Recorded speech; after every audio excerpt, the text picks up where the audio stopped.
Ecclesiastes chapter 3 from the English Standard Version.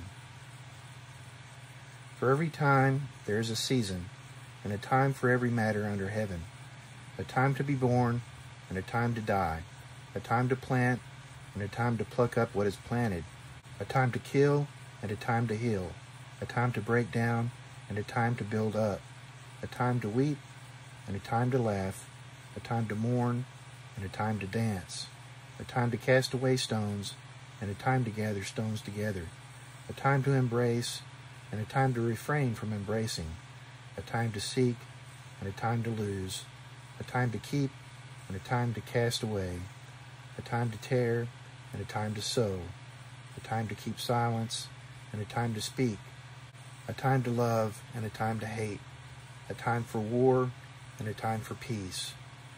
Verse 9. What gain has the worker from his toil?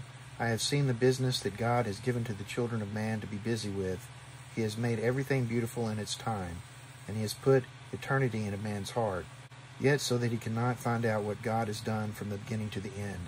I perceive that there is nothing better for them than to be joyful and to do good as long as they live. Also, that everyone should eat and drink and take pleasure in all his toil.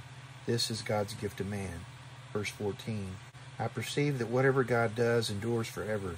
Nothing can be added to it, nor anything taken from it. God has done it, so that people fear before him. That which is already has been. That which is to be already has been.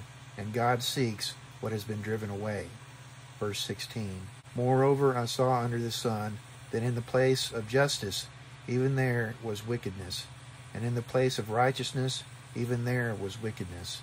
I said in my heart, God will judge the righteous and the wicked, for there is a time for every matter and for every work. I said in my heart with regard to the children of man, that God is testing them, that they may see that they themselves are but beasts. For what happens to the children of man and what happens to the beasts is the same. As one dies, so dies the other.